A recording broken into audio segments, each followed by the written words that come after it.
Yeah, fly me to the moon. That's where I'm gonna be after one of Bayonetta's combos anyway.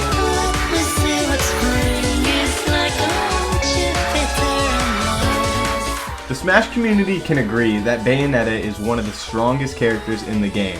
Hell, she was considered the best character in the game at her release, and a lot of top players argue that she still is the best character in the game. I mean, I personally think the best character in the game is Bayonetta right now. And even after receiving nerfs.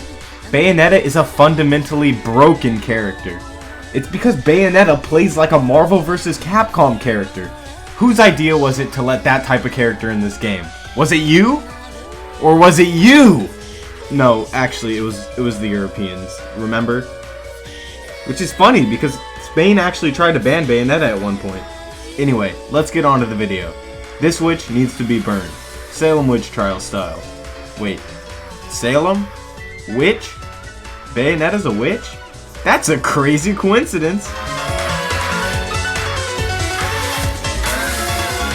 Bayonetta's specials are the root of all evil. And by root of all evil, I mean her combo potential. But before we start talking about those special moves, I want to play a little game. I like to call this game Pre-Patch, Now, or Point 9. I'm going to show you 3 clips, and you're going to guess whether they're pre-patch, now, or Point 9. Now that we know the rules, let's get started. Let's take a look at clip number 1.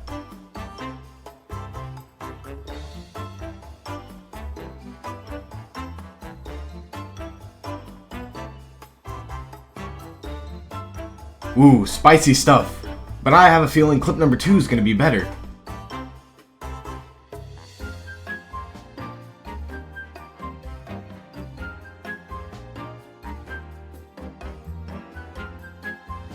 Ow, poor Zero, that hurts to watch.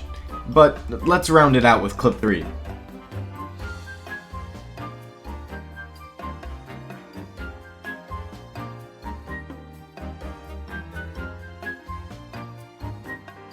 Poor Sonic, that combo was more broken than Sonic 06. Wait, no, I take that back. Nothing is more broken than Sonic 06. Anyway, do you have your answers locked in? I'm gonna reveal them in 5, 4, 3, 2, 1. They're all post-patch! All of these clips were post-patch. This character is still dumb. Don't get me wrong though, I still respect the players. They just want to win.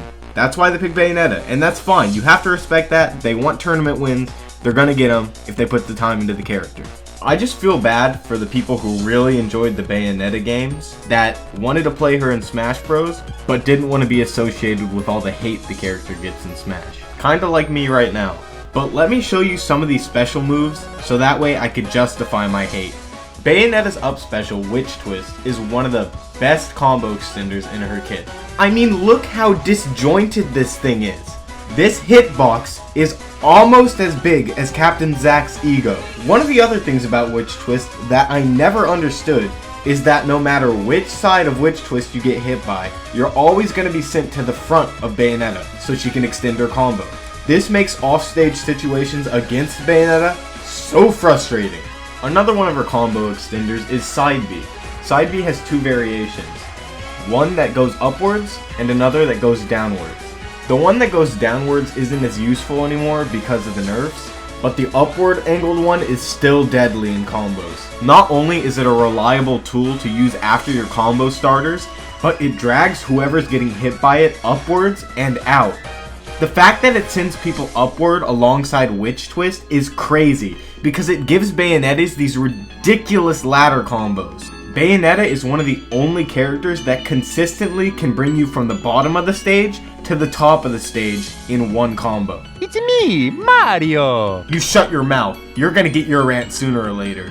One of the only weaknesses that Bayonetta has as a top tier is landing. That's what a lot of Bayonetta players like to bring up when arguing her viability. While it's true some matchups benefit from this weakness, it's not that bad. It's not that bad because Bayonetta has multiple options for landing.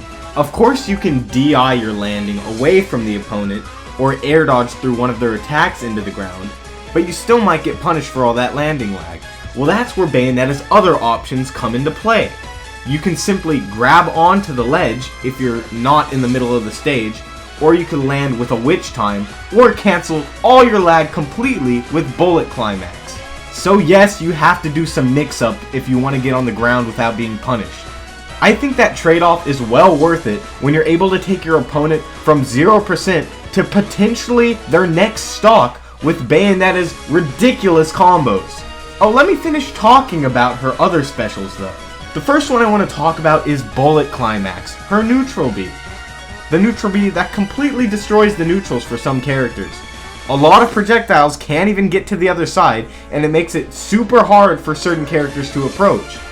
Now you're making this character a zoner too? Come on, Sakurai! But there's one more special move that I haven't ranted about yet, and this is the big one. So we're gonna need a transition for this.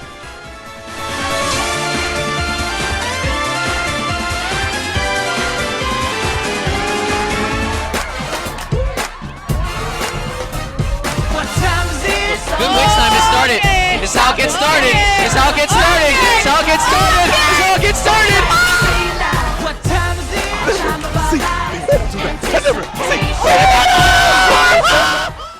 I already explained to you why Bayonetta's punish game is crazy. Now give Bayonetta free target practice and you're good to go. For real though, if you get hit by Bayonetta's witch time at the ledge at 0%, say goodbye to that stock. If you get hit by Bayonetta's witch time at 40% in the middle of the stage, say goodbye to that stock. If you get hit by witch time on Wall Street in 1929, say goodbye to that stock. That joke was so bad. I'm not gonna lie, when Bayonetta was revealed, her witch time looked like one of the coolest moves in the game. But after using it, and after being on the receiving end of it, it's just so stupid compared to all the other counters in the game. It doesn't matter the strength of the move you hit her with, alright? Bayonetta does not care if you hit her with Ryu's little chicken wing attack. Bayonetta does not care if you hit her with the Falcon Punch. You're going home because you mistimed one attack against Bayonetta. That's all I have to say about witch time.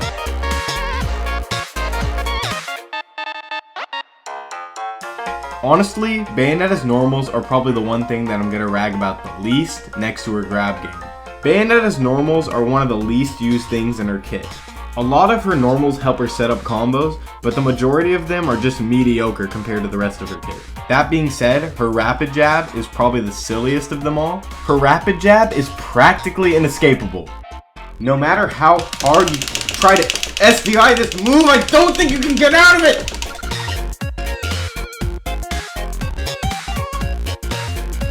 So now we come to the final chapter of our Bayonetta rant. And what better way to end it than talking about some of Bayonetta's stupidest moves. Bayonetta's aerials are what makes her one of the strongest edgeguarding characters in the game. First, let's talk about up air, which practically speaks for itself. You see Bayonetta players use this most often as a finisher for their combos and to catch landings with. You'll see it sometimes in edgeguarding, but most of the time you're going to see Nair. Nair is like a no-skill edgeguarding tool. When you hold down an aerial like Nair, its hitbox expands all around Bayonetta, which makes it super easy to get those edgeguards with. Unless you're smart with your recovery, it's easy to find yourself getting hit by this move off stage. This matchup is something else for you Little Mac players. All three of you. But you know what character has more of a hard time with Bayonetta's aerials? Fox. I think you know the clip I'm about to show you. If you follow competitive Smash, it's more than likely that you've already watched this clip.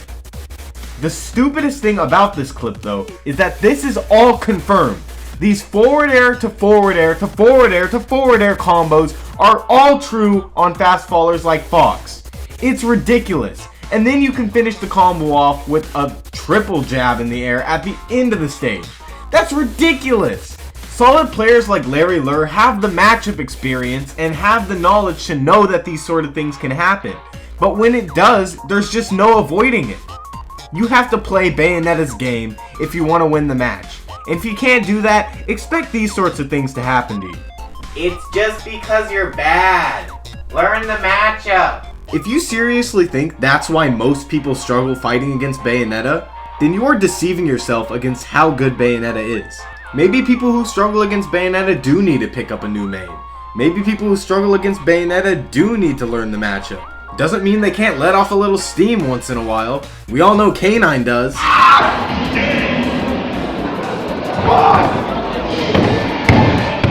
No offense to K9 though, he's the homie and he actually has changed a lot since that clip. The last aerial to talk about is down air, but to be honest, down air is just a spike that kills a little bit too early for my liking. But that's about it for the aerial. So finally, to wrap things up, here's what I think. Bayoneta's risk reward game is far too big. One single hit can lead to a devastating combo. Even other top tiers like Cloud and Diddy Kong still need to play the neutral very safe and land in those couple hits before they can use their kill move. However, winning with Bayonetta is not free. It's $5.99.